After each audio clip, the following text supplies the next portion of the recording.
En diciembre del año pasado, diciembre de 2022, vivimos una gesta deportiva que nos unió como país. El Mundial de Fútbol, que por suerte nos tocó ganarlo. Entre esa gesta deportiva y esos festejos colectivos, recuerdo que cantábamos todos al unísono, sin distinción de colores políticos, religión, edades. Cantábamos de los pibes de Malvinas que jamás olvidaré. 11 meses después nos encontramos en una situación política, un balotaje entre dos candidatos, Sergio Massa por el lado del peronismo y del otro lado un candidato que reivindica y tiene como uno de sus ídolos referentes políticos a Margaret Thatcher. Y no solo eso, sino que su candidata a vicepresidenta reivindica la dictadura. No está haciendo un negacionismo, hace una apología, tiene comentarios apologéticos sobre la dictadura. Consideramos que siempre es necesario ejercer la memoria, pero en un contexto como este, mucho más. Quedan pocos días para el balotaje y consideramos imprescindible escuchar a uno de esos pibes que viajaron a Malvinas y que pueden vivir, por suerte, para contarlo.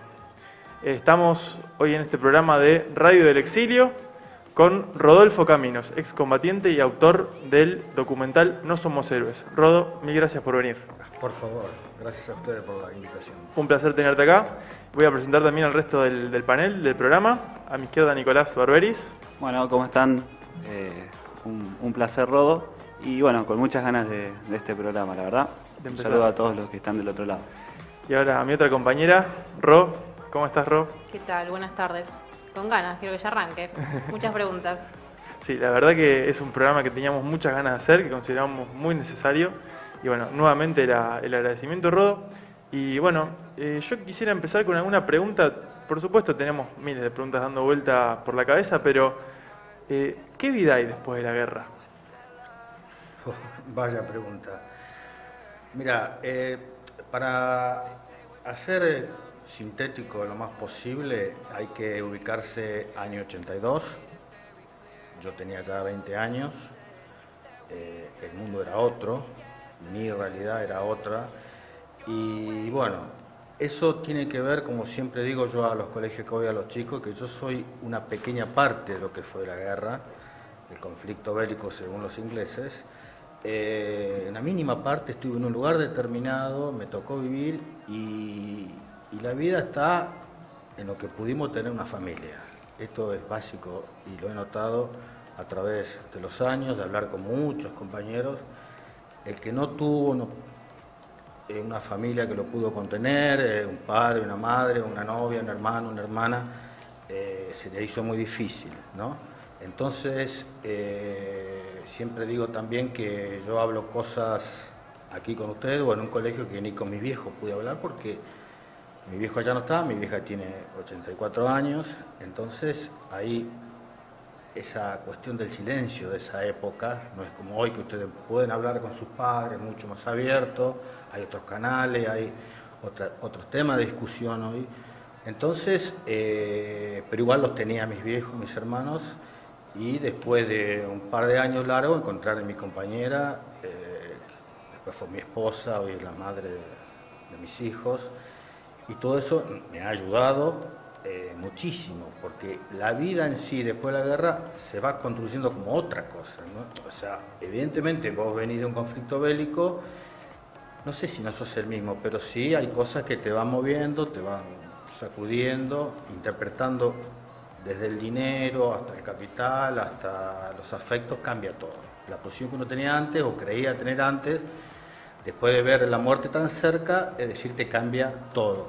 Entonces, en lo particular, en lo muy personal, digo que a mí me fue, a pesar de haber sufrido muchos años, décadas, el estrés postbélico o el estrés postraumático, me fue bien porque, te digo, por la familia, por mi compañera, después por mi hija, después por mi hijo, muchas cosas donde yo me apoyé. Y por último, fue tener un grupo de compañeros excombatientes a la cual cada vez que nos juntamos, ya somos menos lamentablemente, pero es como que vomitamos todo y nos reímos de nosotros mismos, ¿no? De lo que hemos vivido, darle otra beta, decir todo como la vieja canción que cantaba Piero, hay que sacarlo todo afuera, ¿no? Entonces es lo mejor. Y eso creo que me ayudó. Y la política. Y la política, por supuesto. La militancia. Que Sí, acá, la militancia. sí, porque estamos hablando de que hay, o sea, en tu documental, que yo lo recomiendo a la gente que lo escucha profundamente, hay como un revisionismo de lo que fue Malvinas, ¿no es cierto? Hay una visión quizá en lo colectivo de, bueno, también lo dijo Alfonsín, ¿no? Los héroes de Malvinas. Y hay un medio que nos crucificó en algunas cosas. Claro, Sí. sí. Y en realidad, ahora queremos que vos nos lo cuentes vos, pero yo creo que tenemos que hablar de los pibes que viajaron a Malvinas como unas víctimas más de lo que fue el proceso militar que arrancó en el año 76. Claro, lo que pasa es que, mira, lo voy a decir varias veces esto, pero cuando voy a los colegios, que es fundamental, yo tengo... no hay que separar la dictadura de Malvinas. Ese es el primer error que lo ha hecho la derecha militarista, algunos políticos y lamentablemente algunos compañeros. No se puede desprender una cosa de la otra, no son independientes, es más de lo mismo. Es decir, cuando Videla asalta el poder teníamos 3 conflictos posibles internacionales. El Beagle, que se resuelve después con lo de Alfonsín. Sí. Perdón, primero fue con el Papa, el famoso Zamoré y qué sé yo. Bueno, después teníamos unos pantanos en Brasil, que hoy sufrimos las consecuencias de no resolver eso con el tema de las represas. Claro, claro. Y por último, y a gran escala, el tema Malvinas, que era la locura, el amor perdido de Macera. Bueno, entonces, evidentemente, lo de Malvinas fue ni más ni menos que un manotazo de ahogado, como se dice, para mantenerse en el poder, ¿no?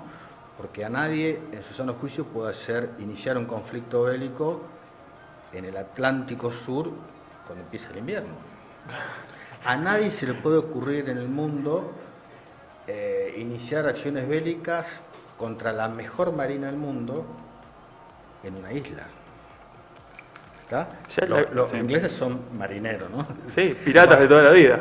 Obvio. Entonces, bueno, esas cuestiones no se puede separar una cosa de la otra. Es imposible dejar de hablar de la dictadura para hablar de los héroes de Malvinas. Cuando Alfonsín dice en Semana Santa del 87 de algunos héroes de Malvinas, es como que de alguna manera a muchos lo puso en un lugar intocable. Son intocables, pueden hacer cualquier cosa, total, son héroes, estuvieron allá, y es una falacia también eso. ¿En qué sentido? Primero que no fuimos, nos llevaron. Era una época donde vos podías decir que sí a una orden militar, no podías decir que no. Por más que uno haya tenido ganas, inconsciencia por la edad, nos llevaron. Yo no fui, me llevaron. Vos tenés que ir, claro, arreglar tu vehículo. Yo llevé un vehículo, era chofer, me metieron a un Hércules y fui. No había otra opción, era muy raro. Entonces, el tema de héroes, viste, que es una palabra griega que significa ser casi un semidios. Es decir, ahí radica. El héroe decide él qué va a hacer. No es que te lo imponen. ¿Está? Después, con la entrada de los romanos, el héroe quedó como el gran jefe de familia y va a hacer las grandes batallas. Bueno, en realidad el origen de la palabra es eso. El héroe es un semidios y hace lo que quiere, cuando quiere y donde quiere. Por eso yo nunca me considero un héroe, y el grupo que nosotros estamos tampoco, porque todo pasa por ahí. Que nosotros no decidimos nada, nos llevaron con una... Bueno, lo demás de lo militar, mucho me gustaba, pero todos saben, poca preparación, sí, sí, pocas armas y demás. Bien. Fueron más, víctimas que héroes en ese caso. Víctima por algunos compañeros que han sido, hay 120 causas en Tierra del Fuego por torturas, hay un fusilamiento por la espalda del soldado Portillo. Bueno, todo eso evidentemente nos convierte más en víctimas que en héroes, ¿me entendés? Claro. Porque si vos tenés, éramos pibes entre 19 y 20, yo cumplo los años del 13 de marzo, así quizás tenía 20 en ese momento. Entonces, si vos tenés a una tropa, como se decía en ese momento, y nosotros le decíamos, no me va a salir el nombre, tengo un negado a lo militar, pero digo, si vos tenés una tropa y el encargado, personal de cuadro, se dice, sí, oficiales y suboficiales, que se comen lo mejor, que esconden la comida y vos te estás muriendo de hambre, ¿dónde está el héroe? ¿Entendés? Si vos tenés tipos que han abandonado la tropa en plena guerra, en una guerra nocturna, o por los Gurkha, o por la gran artillería inglesa, y te dejan a vos solo. Sos un héroe, sos una víctima de estos tipos que han hecho cualquier cosa, ¿me entendés? Entonces, bueno, yo con el tiempo, por ejemplo, me di cuenta que en mí, esto también hay que aclararlo, yo hice infantería de marina, no hice ejército, afortunadamente, y conmigo estaba Pernía. Pernía era uno de los tipos que tiraba gente viva al mar, ¿me entendés? Estaba conmigo. O sea, bueno, me enteré con el tiempo. Tal es así que Pernía, cuando estábamos prisioneros los ingleses, viene una orden interna que dice que Pernía no era más el oficial de la Marina Pernía, sino que era cabo segundo Partía, porque lo estaban buscando los organismos de derechos humanos, quería saber si estaba ahí. Claro. ¿Está? Entonces, eso es. Claro. Es cierto, no, nunca fuimos mamás. Yo creo que yo me sentí más víctima que otra cosa. Hablando en lo que cuentan en el documental, que hablan del doble enemigo, del ejército argentino y bueno, los ingleses, me quiero remontar, o sea, ir un poco más para atrás en eso de sentirse víctimas y saber cómo era la colimba, cómo vos llegaste a la colimba, cómo funcionaba, o sea, que vi esa pauta publicitaria de que la colimba no era la guerra, o sea, cuál era la estructura y cómo funcionaba adentro de la colimba y cómo vos llegaste ahí. Está bien esa pregunta. Vos sabés que yo es lo primero que le pregunto a los chicos en la escuela, si saben por qué yo fui a la guerra. Y porque te mandaron, no saben, afortunadamente digo, lo que fue el servicio militar obligatorio, ¿verdad? No lo saben. Y está bueno, ahí le explico. Vos sabés que el servicio militar era solo para varones, de tal número a tal número, bueno, no importa. Yo como al tener número alto me tocó marina, dentro de la marina estaba dividido en marinería, el famoso Kiko, el marinero, e infantería marina, donde yo fui. Todos los que somos de San Lorenzo al sur de la provincia, clase 62 como la mía, nos tocó infantería. Por eso podés ver muchos oficiales y algunos soldados que pertenecen a Santa Fe, digo oficiales y oficiales del general Belgrano, el que hundieron los demás. A nosotros nos tocó infantería de este lado. Bueno, vos calculás que nos fuimos el 4 de agosto del 81, de acá de la rural. Nos llevan a un lugar llamado CIFIN, Centro de Instrucción, Formación e Infantería Marina, CIFIN, que está desde Buenos Aires a La Plata, antes de llegar a La Plata en los bosques y la Hora Pereira. No, ahora está la autopista, bueno. Ahí estaba ese centro, que después creo que aparecieron algunos cuerpos allá por el 84 u 85. Bueno, un lugar tétrico. Pero eso fue los 2 meses de instrucción, donde realmente más o menos te ponían un arma en la mano, te ubicaban, te enseñaban, y eso fue una tortura.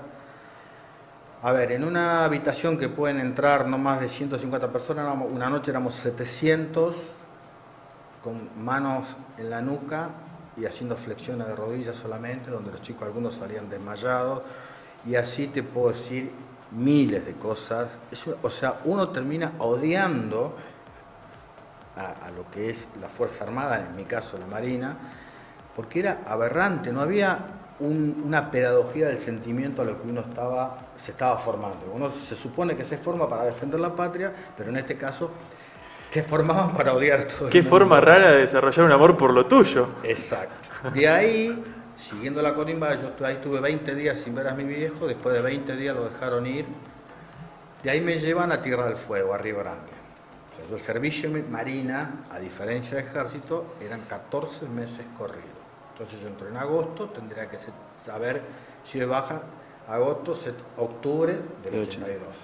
O sea, 2 meses en La Plata, 12 meses en Río Grande, Tierra del Fuego. Donde Río Grande, Ushuaia, es el Caribe, la parte.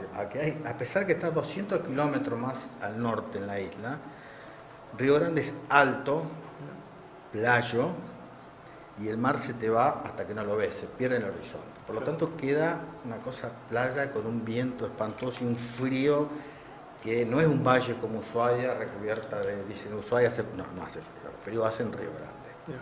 ¿Está?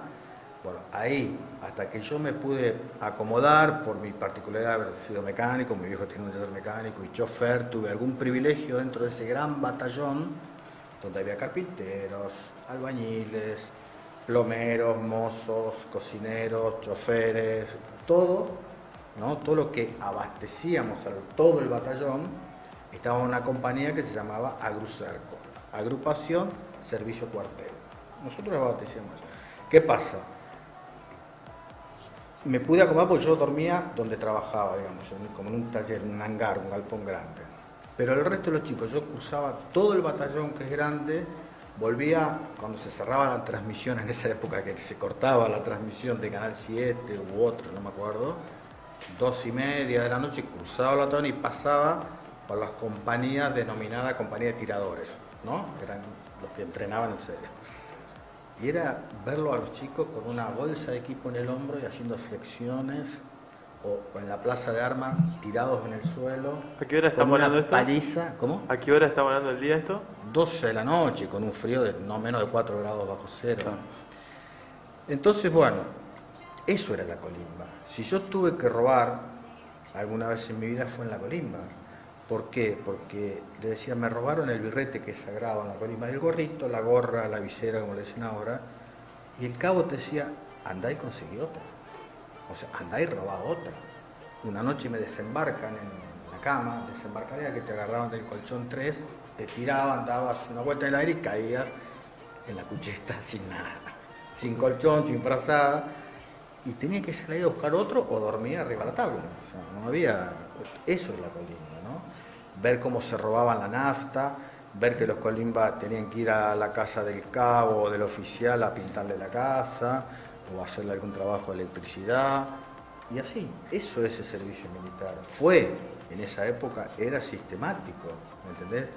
Entonces estamos hablando, fines de agosto yo llego a Río Grande, no había licencia en Río Grande, no podía volver a mi casa, porque estaba a 3.300 kilómetros. Me tocó ir a Malvinas, vuelvo de Malvinas, o sea, en síntesis, estuve 10 meses y 10 días sin ver a mis viejos. Guerra de por medio. Claro. ¿No? Está bien, es muy particular porque era Tierra del Fuego, pero eso es la colimba. La colimba es un año no perdido, un año que podés aprender si nunca robaste a robar, tenés que aprender porque por uno pagan todos, las torturas, en serio, cuando digo tortura te estoy hablando de estar 20 minutos con las manos en la nuca y en cuclillas, 20 minutos así, y no vas a aflojar porque la pagan todos los otros. Eso es el servicio militar. Estamos hablando plena dictadura. Pero después viene lo del caso del soldado Carrasco, ¿no? En el 94, que es más o menos lo mismo. Sí, yo no lo pude comprobar, pero sé que en el CIFIN acá, entre agosto y septiembre del 81, murieron 2 de neumonía por la paliza que nos daban era acá en La Plata, pero hacía frío igual en pleno agosto. Entonces digo, esto es la colimba. ¿Qué pensás de la gente, no vamos a poner una edad etaria, que dice, esto con los militares no pasaba, o tiene que volver la colimba? Sí, me han preguntado eso, de verdad, muchas veces en colegios, hasta algún docente. Pero bueno, esto con los militares no pasaba. Claro, lo que hay que decir es que con los militares no había, cuando hacen el golpe de Estado en el 76, no había casi desocupación. Las villas eran chiquitísimas, no había gente en la calle. Y que vuelva el servicio militar. A ver, el servicio militar duró hasta el 94. ¿La delincuencia se paró? No. O sea, no había delincuencia desde el año 94 que en realidad no desaparece el servicio militar, pero bueno, hasta que era obligatorio el servicio militar, ¿no había delincuencia? ¿Había o no? No, Sí, no, había. Claro. Entonces digo, ¿qué cambia? Hoy un chico que puede ir a los 16 años, el que entra a delinquir, digo, capaz que ya tiene 14, 15 años, ¿qué vas a hacer? ¿Le vas a dar un arma?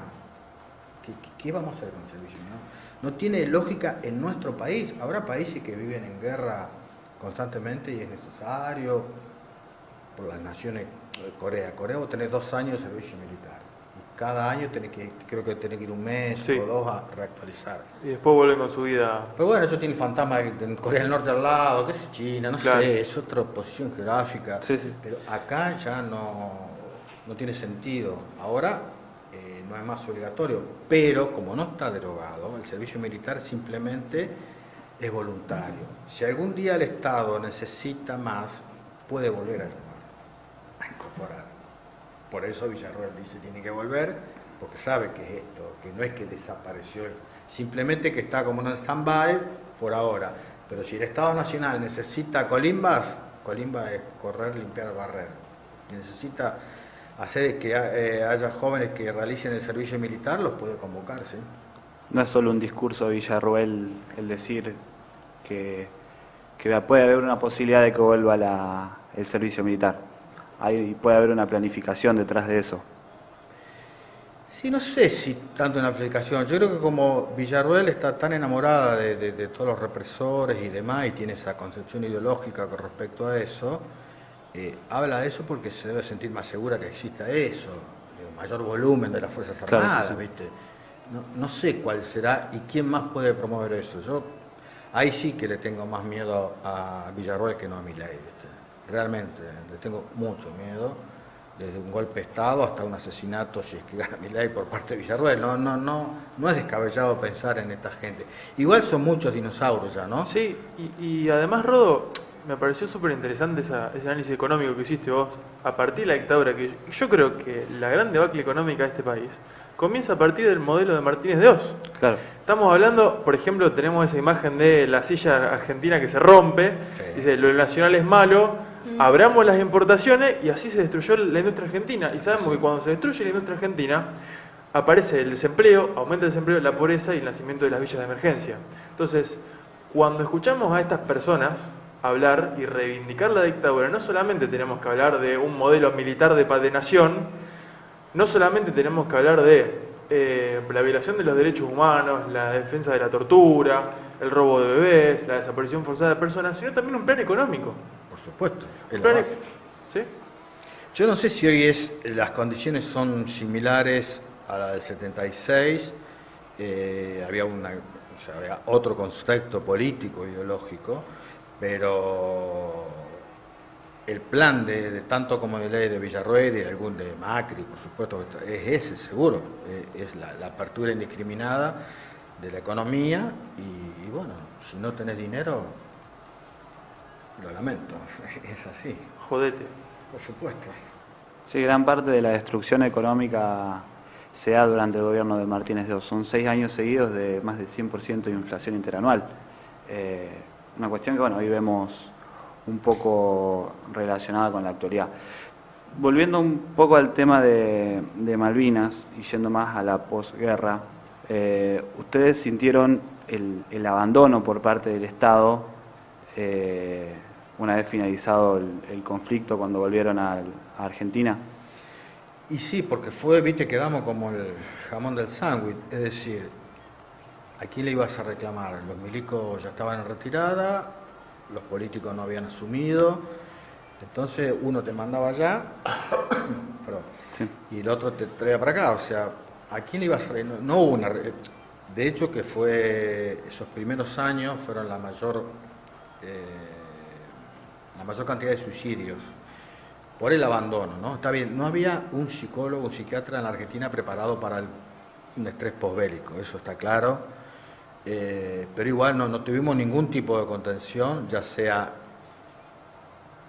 Alfonsín asume el 10 de diciembre del 83, la guerra terminó el 14 de junio del 82, hubo tiempo para reconstruir algunas cosas, haber hecho contención en los que estaban más complicados, en los que estaban solos, en los que estaban sin trabajo, fundamentalmente los chicos del interior profundo, sin estudio, ¿viste? Bueno, todas esas cuestiones no se contuvo para nada, en absoluto. La cuestión arranca recién cuando nos pudimos organizar en algunos grupos y la primera pensión que cobramos fue con el menemismo en el 91. Se pasaron 9 años sin una obra social, el que no la tenía, el que tenía, bueno, pero la mayor cantidad de compañeros no la tenían. Así que ahí se genera muchos suicidios, ¿viste? Muchísimos por ese... No solo por eso, pero se generó a causa del abandono. Estamos solos. Rodo, ahora le paso la palabra a Ro para después una pregunta. Yo tengo una... Hemos escuchado algunas historias en el momento ya de la culminación de la guerra. Sobre todo me interesa saber cómo es la dinámica de que te vengan, que ya te agarren y que te tengas que rendir, que te tomen prisionero. ¿Qué se te pasó por la cabeza en ese momento? No. ¿Sentiste, te hago esta preguntita más, ¿sentiste tranquilidad cuando te agarraron prisionero? ¿Qué sentiste? Bueno, por eso te decía que estuve en la Marina, porque yo no caí prisionero, Ah, mira. a pesar de que estuve 8 días prisioneros. Es decir, mira. como nosotros, el BIM 5, Batallón de Infantería de Marina 5, donde yo estaba, éramos el último anillo para que los ingleses ganen la batalla. Es decir, nos superaban a nosotros, llegaban al pueblo y se terminaba. Ellos venían del estrecho San Carlos, bajando hacia Puerto Argentino, y nosotros quedamos últimos y solos, no había más aviación, no había más ejército, los 700 pibes contra toda la OTAN. Y aguantamos 3 días casi. Bueno, la cuestión es que viene el 14 de junio a la madrugada, sí, ahí viste los horarios porque en invierno se te corre el sol, yo creo, habrá sido encima del las sur. 9, 10 de la mañana, ¿no? Más o menos por ahí, la orden de repliegue. ¿Está?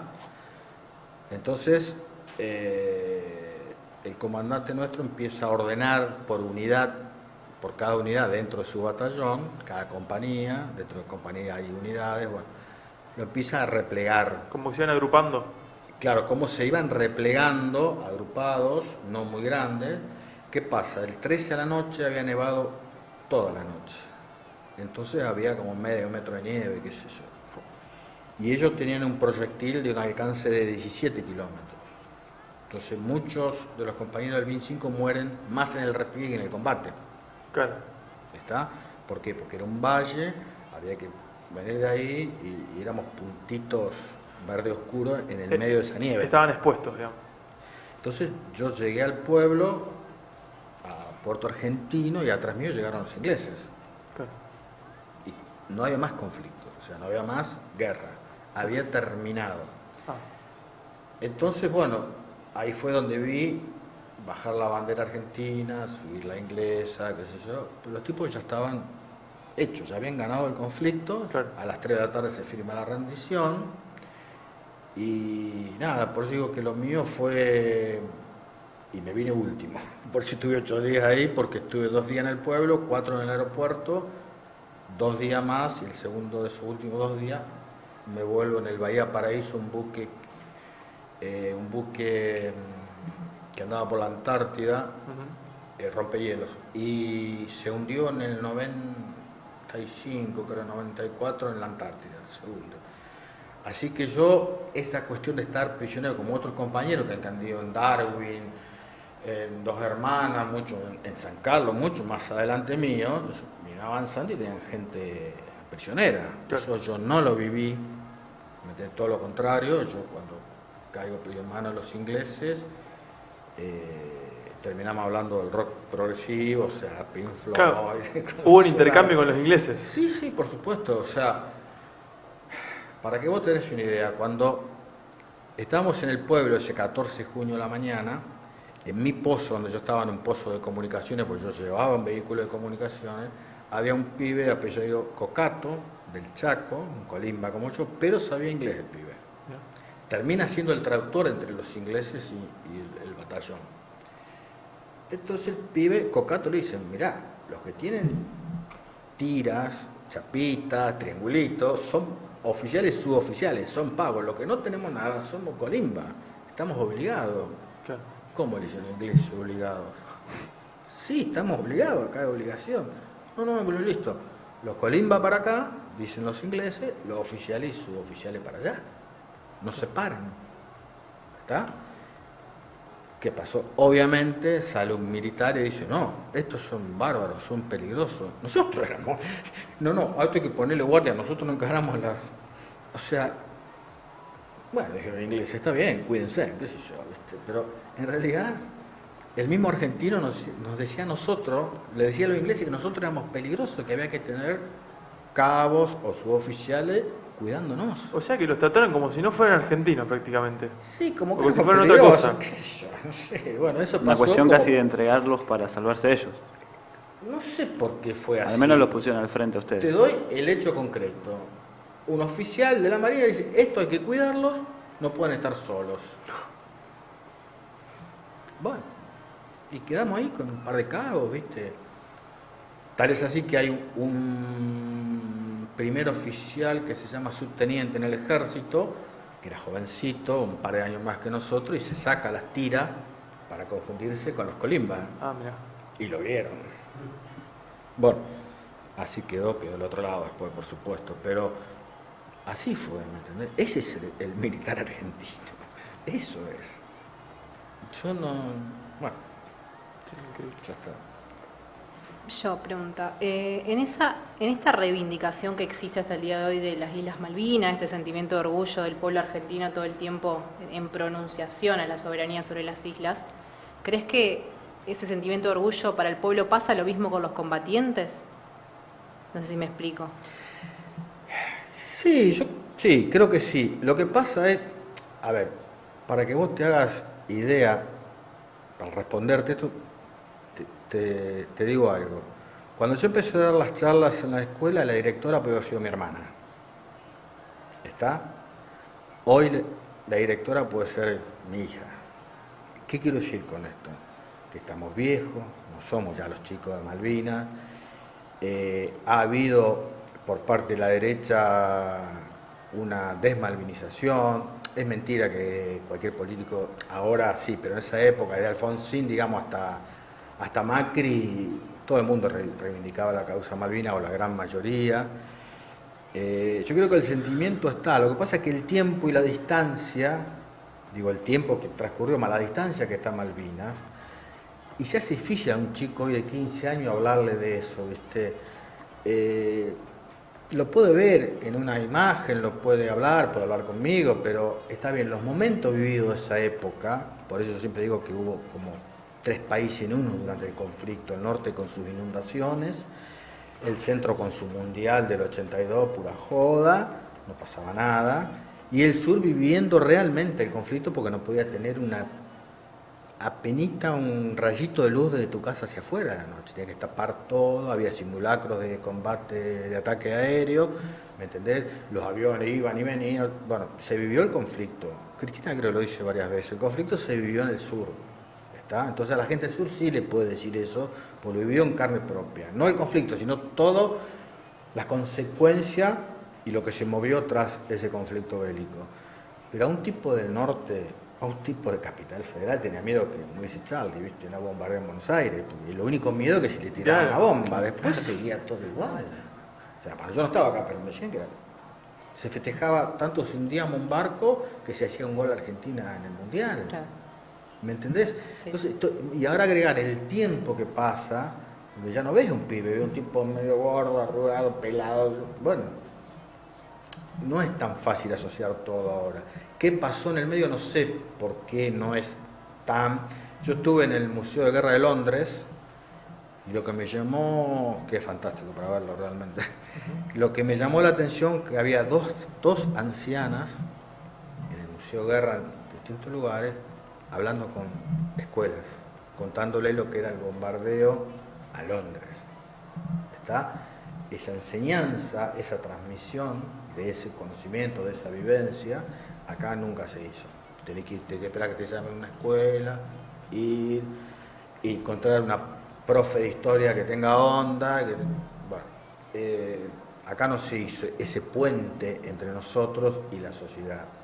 Y más que algunos, lamentablemente, digo, porque lo que termina, que con un fusil hundieron un submarino, es difícil a veces construir la historia, ¿viste? Entonces, bueno. Y aparte con todo, que vos comentabas el mundial, que el norte estaba muy lejos, que no se enteraban, noticias falsas que iban y venían verdaderas, eso hizo que cuando el excombatiente llegara a su pueblo, a su país, a su ciudad, se sintiera como en un descontexto total, porque venía de una realidad totalmente diferente, por ahí a la que se sabía. Y claro, pero aparte, ¿quién ¿quién era el representante de la derrota? El pibe que llegó a su pueblo en el medio de la nada. Claro. Yo creo que lo cuento en el documental eso. Vos Sí. no lo veías a Galtieri, No. a Menéndez, lo veías al pibe ese, y con este. A mí me lo dijeron también, con vos, con tu estatura aquí, con tu físico, ¿a quién le vamos a ganar? Bueno, es así, sí. es Claro, aparte cierto. no los obligaron a firmar algo para que no puedan contar. Sí, lo del ejército. Sí. También eso lleva a A alejarse mí no, mucho. pero mucho. Sí, A alejarse mucho de que no puedan, o sea, vivenciar lo Sí, que hablando- realmente pasó. Claro, pudimos hablar mucho después, sí, ya en democracia, digamos, sí, es cierto. Qué importante esta cuestión de la educación y la transmisión de las cosas que pasaron en nuestro país. Malvinas, si se quiere, es un hecho trascendental en los últimos 40 años de nuestra historia argentina. Tenemos el ejemplo de, por ejemplo, Alemania con el Holocausto. Ellos tienen leyes antinegacionismo y hacen una política, no por adularlo de afuera, ¿no? Pero sí me parece que tendría que ser una política de Estado educativa del hecho de la transmisión de estos hechos que pasaron y tomarlo con la seriedad que merecen. Ni hablar, sancionar el negacionismo o la apología de la dictadura. Cuestión que hay algunos sectores de la derecha que te dicen, bueno, vos querés limitar la libertad de expresión. Y bueno, mira, yo creo que todos tenemos derecho a expresarnos, el tema es qué vamos a expresar. No se puede permitir decir una barbaridad. No. Pero vos fijate que no solo Malvinas, sino que acá hubo un bombardeo a la Plaza de Mayo y quedó entre los compañeros eso. También. Quedó entre los compañeros. Vos vas a una escuela y le preguntás a un chico, porque lo he hecho, digo, ¿no? No una vez. Sí, sí. ¿Ustedes saben qué pasó el 16 del 55? No. ¿Saben que bombardearon la Plaza de Mayo? No. Es un problema nuestro, digo yo, ¿eh? Nuestro, Sí. digo, como militante, fue un problema nuestro. Pero si vos partís de eso, de que no se puede, no se pudo, no se supo, no se quiso clavar en la memoria argentina el bombardeo de la Plaza de Mayo, que para mí es uno de los hechos más trágicos de la Argentina, y bueno, ¿qué va a hablar de la matanza de León Suárez? ¿Qué vas a hablar? Claro. De los desaparecidos no te cree nadie, ¿me entendés? Y eso creo que es responsabilidad, cual me incluyo, es responsabilidad nuestra. Sí, es nuestra responsabilidad. Mm. Rodo, ya después le paso la palabra a Nico para hacer una pregunta. Un amigo me preguntó y me dijo, preguntarle si sabe algo de la historia de Owen Kripa. Si me contó que era un aviador que tuvo una hazaña. Dice que bombardeó un navío inglés y que tuvo una gran destreza que hasta los mismos ingleses lo han reconocido. Si no, bueno. La verdad que no. ¿No? No. ¿Durante el conflicto? Sí, durante el conflicto. No, mira, lo único que yo sé que se ha portado muy bien era un subteniente del ejército, el subteniente Tevez, un tipo que dejó la vida por sus colimbas, realmente un oficial que hizo lo que tenía que hacer, ponerle el pecho a la bala, protegiendo hasta último momento a todos sus soldados y murió en combate. Ajá. Fuera de ahí, de Tevez, si lo buscas lo vas a ver. Sí. Fuera de ahí, la aviación es muy particular porque estás solo en el aire, viste, qué sé yo, es complicado, pero yo desconocía, ni me suena el nombre siquiera, Ajá. porque Claro. nunca lo escuché. Puede ser, sí, es probable, viste, se dan esas cosas. Sé que los Pucará, que son hélice, turbohélice, tuvieron un golpe de efecto de entrada porque iban a ras del agua, pero una vez después ya... Claro. Sí, sí. Bueno, como así también el desembarco el 21 de mayo, sí, creo que 21 de mayo, que desembarcan los ingleses en San Carlos, y bueno, tanto que se habla de la aviación argentina, ahí la aviación argentina se comió la estrategia de los ingleses que pusieron fragatitas, corbetitas adelante y por atrás, expuestos para que los... Señuelos. Claro, y por atrás bajaban personal, pertrecho, municiones. O sea, no atacamos ahí, sino que fuimos a tumbar estas cositas chiquitas. Claro. Bien, durante la etapa ya posguerra, un poco tomando lo que te había preguntado Ro, ¿sentiste que fue cambiando un poco el reconocimiento social que había hacia los veteranos? O sea, incluso desde que terminó hasta ya más llegado a estas épocas. Sí, fue creciendo en algunas cosas, obviamente, porque había que despreocuparse ya después del 91, estamos hablando, ¿no? Despreocuparse de una obra social, teníamos PAMI ya en esa época, una pensioncita de 150 pesos por mes, pero sí, algo ha mejorado. Creo que si mejoró es por el hecho de las docentes que te llevaban a los colegios o algún intendente que hacía un acto, eso. Claro. No podés con un cartel decir soy excombatiente por la calle. Por ahí gente de la generación de ustedes mismos. Sí, bueno, sí, ponele que sí, en algunas cosas sí, después tenemos este conflicto con los movilizados, viste, que estaban haciendo el servicio militar, pero se cree que son veteranos de guerra, me parece que es una falta de respeto Los locos dormían en un colchón y comían 4 veces por día. Claro. Yo dormí 1 mes y medio en una piedra, viste, con el agua hasta los tobillos. Entonces me parece que eso hay un poco así, como que, bueno, no, a mí particularmente no me agrada mucho todo eso. Pero sí hay, yo, digamos, mi DNI dice es combatiente, que es nunca leí completa. Bueno, igual cuando entregas el DNI, alguno te dice, te felicita, te saluda, qué sé yo, bueno. Y me pasó toda la vida eso. Recuerdo, el único lugar que entré gratis por ser excombatiente fue en el museo, sí, no se rían, de Fangio, en Balcarce. Mira, dicen que Está está el bueno. auto que manejó Ayrton Está bueno, Dicen que está bueno. yo fui. Sí, sí. ¿Vos fuiste? Sí, Bueno, está bueno. ahí entré gratis, el único lugar. Por ser al contrario, casi, viste, me dejaban subir al auto, todo. Bueno, Da la vueltita. Bien. y sí, hay.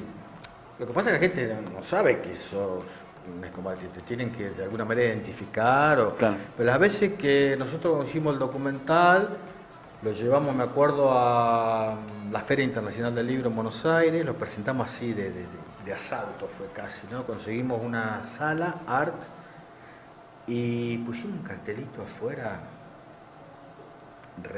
cuando digo reventó la sala, reventó.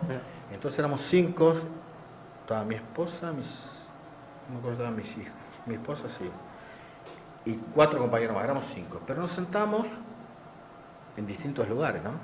Y bueno, la sala, gente parada, una sala chiquita, no me sale el nombre de Art, Roberto Art, la sala Roberto Art. Y bueno, terminó, y cuando se encienden las luces, terminó el documental, claro, la mitad de la gente estaba llorando, pero cuando digo llorando,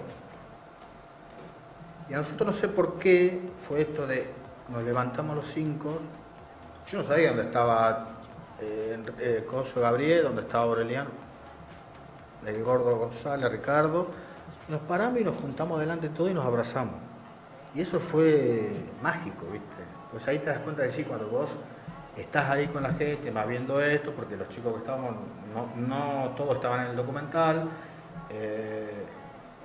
y bueno, esas cosas sí te gratifican, ¿me entendés? Porque la gente se ve que en algún punto lo siente. Estamos hablando del 2008, otro momento histórico también, cuando se hizo el documental. Claro. Sí, sí. Bueno, no estábamos tan bastardeados como ahora, ¿no? Bueno, entonces, sí, esas cosas vos te das cuenta. Yo digo, si la gente no te identifica de alguna manera, o sea, cuando yo digo estoy jubilado, yo hace 13 años estoy jubilado, no, 2010, sí, 13 años. ¿Cómo tan joven? Yo le digo, mira, era más joven en el 82 y nada más, ¿viste?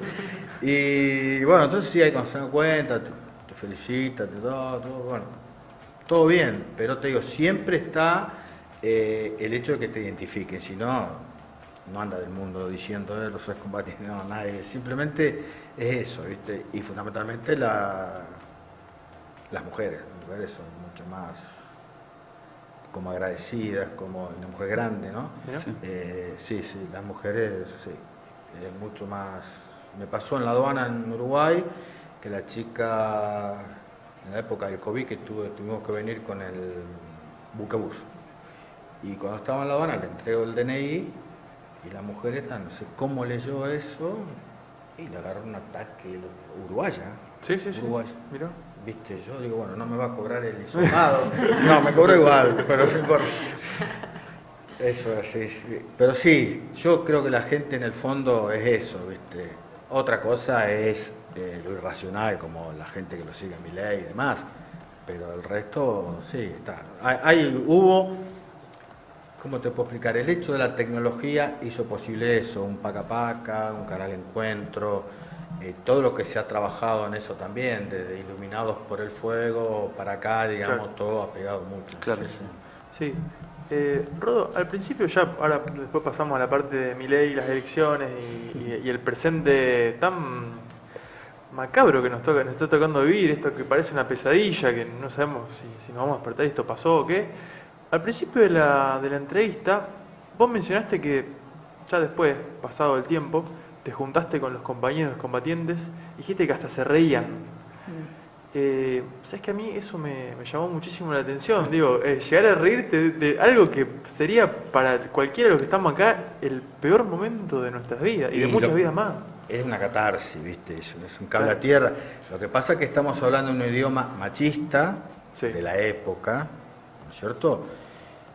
En una comunidad de hombres de la época, entonces salen un montón de chistes de eso entre nosotros. Y bueno, ¿cómo no te vas a reír, viste? De que yo me arrastré 300 metros en Malvinas para comer un pedazo de pan después de robándole al comandante, miles de cosas. Y que yo llegué a Malvinas, llegué un domingo 25 de abril, cuando Astiz entrega la Georgia, y estaban todos los pozos hechos, entonces yo era el nene privilegiado porque llegué tarde, estaba todo hecho.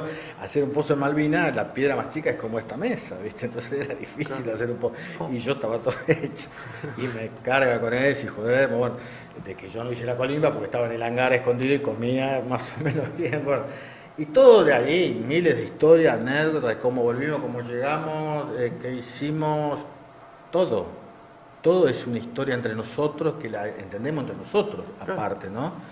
Porque si no, como, o sea, a mí me hace bien, ¿me entendés? Me hace muy bien, porque fue una de las cosas que me salvó en el sentido del estrés.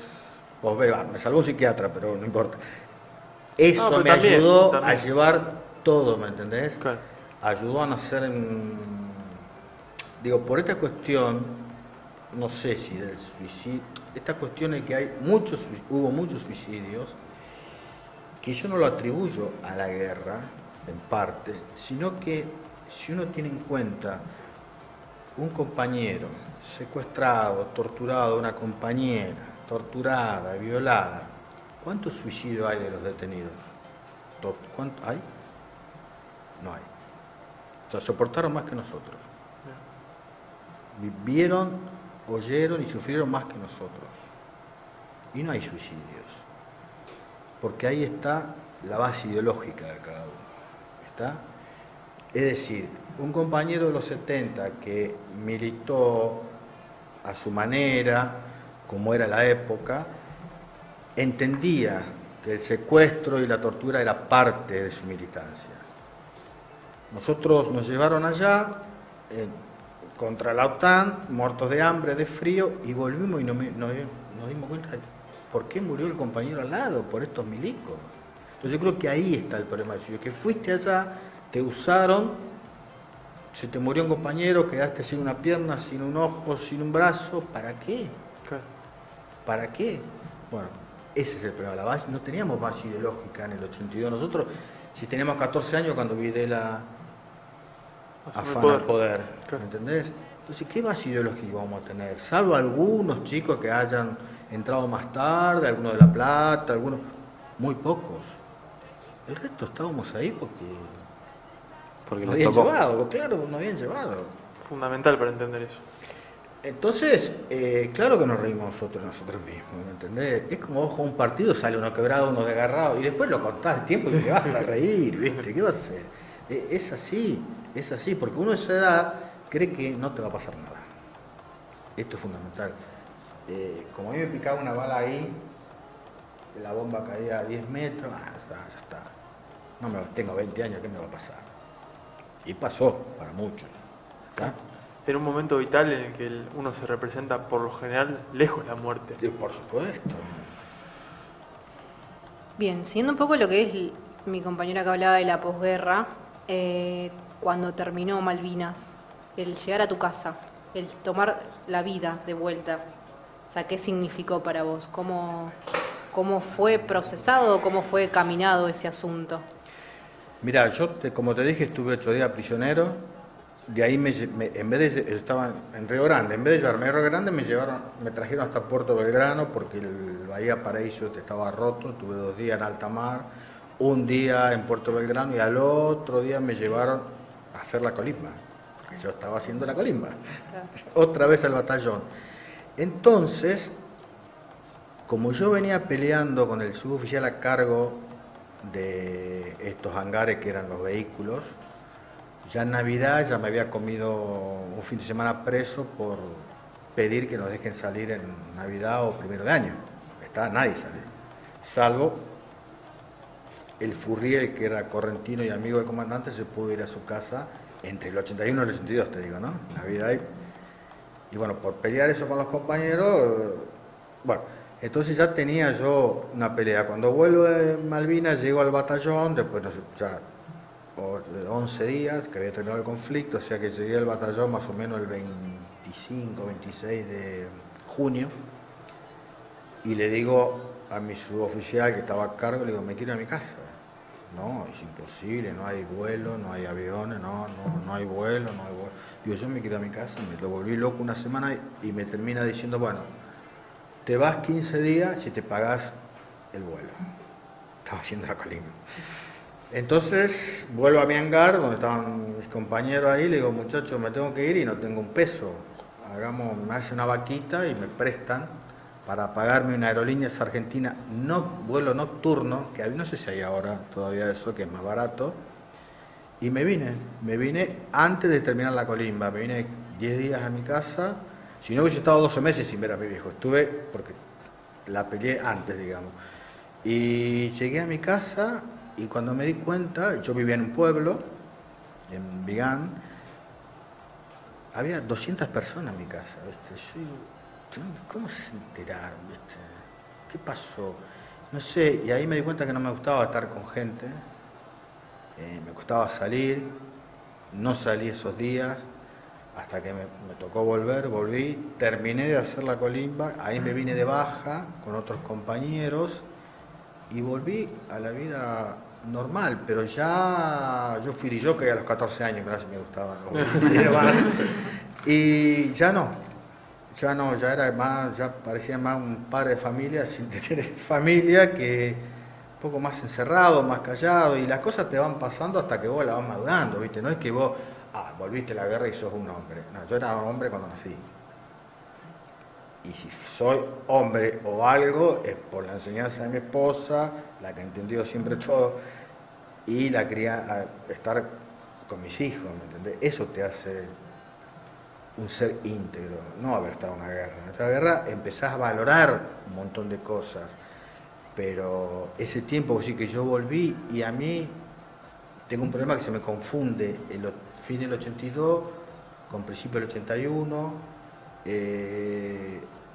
¿me entendés? Esos años, para mí yo estaba a los tiros y para mí al otro día estuve votando, ¿me entendés? Sí. Y pasó un año y pico. Entonces eso se me confunde. Va a pasar con la pandemia, creo que a alguno le pasa. Sí. ¿Eso fue antes o después de la pandemia? Sí. Bueno, a mí me pasa lo mismo. Y más pasa el tiempo y más te confundís con los hechos que querés recordar. Si fue antes o después de tal cosa. Bueno, entonces estuve ahí hasta que, bueno, salí, conocí a mi actual esposa y nada. Pero fue difícil. ¿Cómo te puedo explicar? Ese de la nada que era estar en Tierra del Fuego haciendo la colimba, después lo de Malvinas, encontrarte con tu vida normal o habitual, es complicado. Por eso sufrí bastante lo que me tocó sufrir y nada, pero no fue ni fácil ni difícil. Es un camino que tenés que recorrer y no sabés ni siquiera caminar, pero lo tenés que hacer. ¿Se Bien. entiende, chicos? Sí, Perfecto. Como para ir cerrando, porque ya queda poquito. Y bueno, hablando un poco del 19 de noviembre, que tenemos el balotaje, ¿usted cree que se define un poco más que simplemente un modelo económico entre el neoliberalismo que se plantea como una novedad y el modelo de Sergio Massa, o se define algo más allá? Cuestiones de gente que quiere liderar un país reivindicando la época de la dictadura, reivindicando a líderes políticos como Margaret Thatcher, como dijimos antes. ¿Qué cree usted? Mira, hay varias cosas para analizar en esto. Primero, ¿cómo llegamos a esto? Como si no vino Milei, a pesar de que mi hijo hace 2 años que me dijo, ojo con Milei. Bueno, ¿cómo llegamos a esto de hablar de Milei? Yo creo que la primera pregunta nos tenemos que hacer todos, ¿por qué llegamos a esto? Tipo que, no vamos a hablar de los órganos y todo eso, pero sí en lo estrictamente político creo que es un analfabeto, una topadora de ignorancia en todos los sectores, hasta en economía, que él dice que es economista. Entonces lo que puede ser, si es que yo creo que gana Massa, yo creo que estamos 60-40 tranquilos, como se los dije en las elecciones. Sí, me acuerdo. Creo, no hay posibilidad para mí de que gane Milei, porque si no, en serio habría que alambrar a la Argentina, se convertiría en un loquero a cielo abierto, habría que traer batallones de psicólogos, antropólogos, sociólogos, para estudiar este fenómeno en serio. Porque si vos analizás lo que pasó en el mundo con Bolsonaro, que es lo que tenemos más cerca, para Bolsonaro nunca perdió de ser brasilero. No abrió indiscriminadamente la industria, que vengan los de afuera, vamos a usar el dólar. No, dejemos todo lo otro de lado, pero en este hecho puntual... Sí, hay un odio hacia lo nuestro que es... Hay un odio hacia lo argentino que es preocupante. Claro, es muy preocupante, ¿viste? Es como dijo, creo que fue Saborido o Capusotto. Se creen dueños de un país que detestan, sí. ¿Me entendés? Entonces, este es el problema. Todo lo que va a venir no lo sé si gana Milei. Yo la verdad que no sé si realmente la Villacruel lo mata y se queda a cargo de todo, si realmente tiene ese respaldo, porque no se lo ve en la fuerza, no sé, hace mucho no hablo con Agustín Rossi con el tema de defensa, si sabe algo o algún allegado. No sé si tiene ella misma tiene tanta repercusión o es que le parece que le sirve el electoral, no lo sé.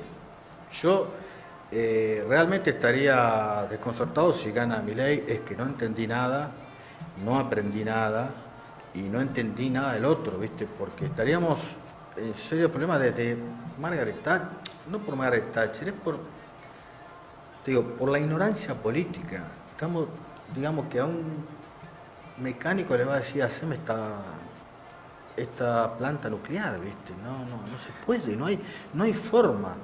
Ahora, si se da, te digo, ahí empieza el problema, porque ¿qué hacemos nosotros? Vos planteate el día después, las posibilidades están 50-50, hay 2, bueno, tampoco si gana Massa vamos a hacer la revolución, pero bueno,